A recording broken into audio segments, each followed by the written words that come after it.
Assalamu alaikum wa rahmatullahi wa barakatuh.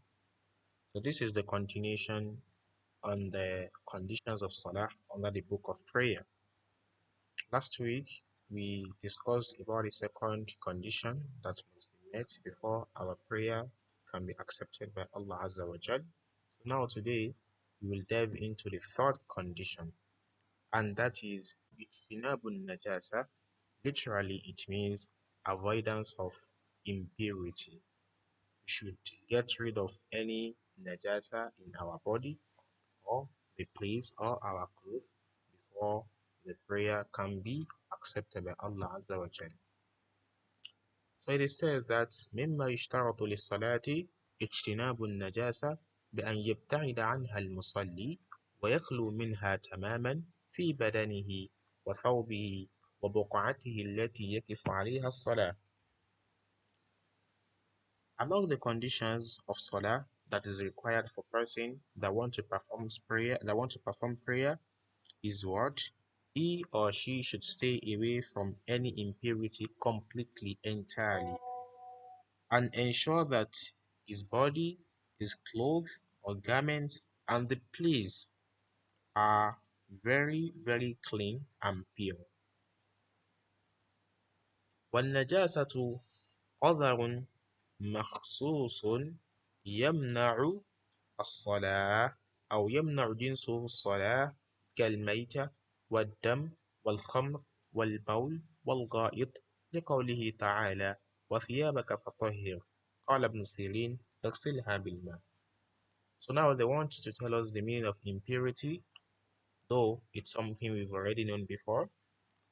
So they said impurity refers to any specific kind of filth or dirt that prevents someone from that prevent someone's prayer from acceptance or validity. Examples examples of najasa such as al-maita, that is dead animals, ad-dam, blood, alcohol, urine, feces, and so on. Allah subhanahu wa ta'ala instructed Prophet Muhammad sallallahu alaihi wasallam in Surah Al-Mudassir, وَثِيَابَكَ فَطَهِّرْ, and you should purify your clothes or purify your garment. Ibn Sirin said, here the meaning is اغسلها بالماء, wash it with water.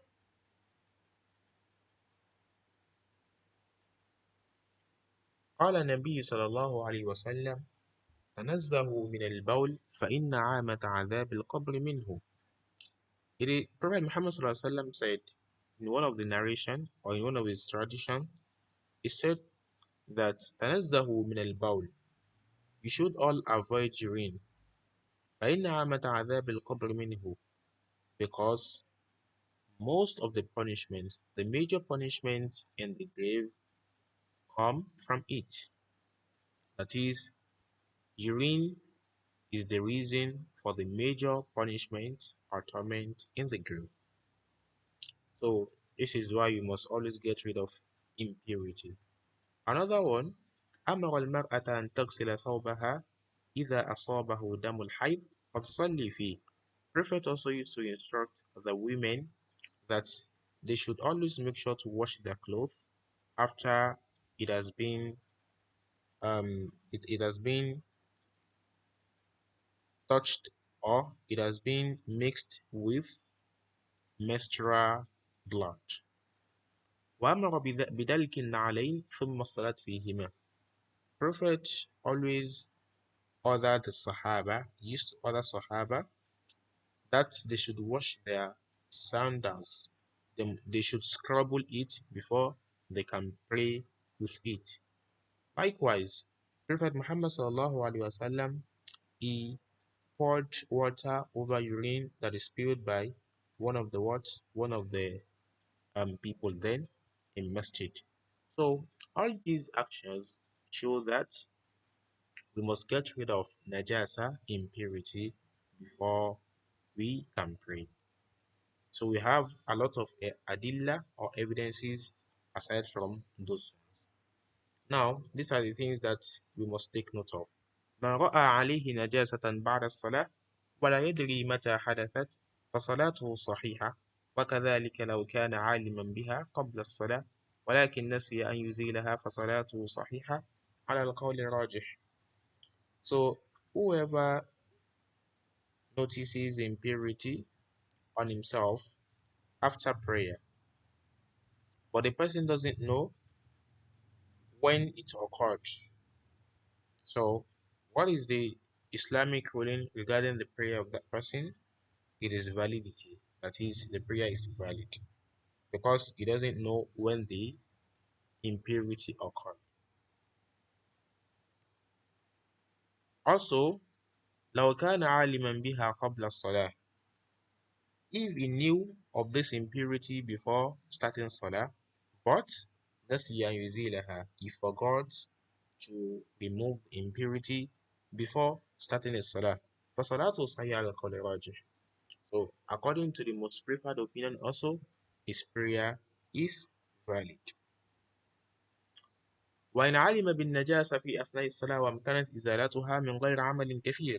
But if he knows about this najasa when praying, that is, he has already started the prayer before he knew something happened, and it is najasa, and it is very simple for him to remove without stressing himself or moving too much while observing salah, like offering his sandals or turban, then he can do that, and his salat is what is okay. But if this is not, if it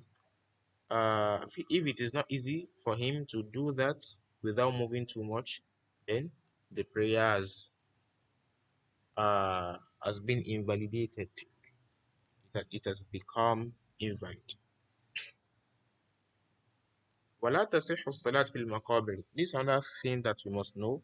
So the thing is, it is not permissible and allowed for Muslims to pray in the graves. Also, لا تصح الصلاة في أعطان الإبل.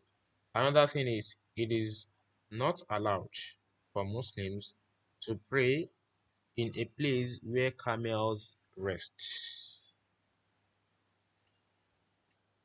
And that's all. وفق الله الجميع لما يحبه ويرضاه من القول والعمل. السلام عليكم ورحمة الله وبركاته.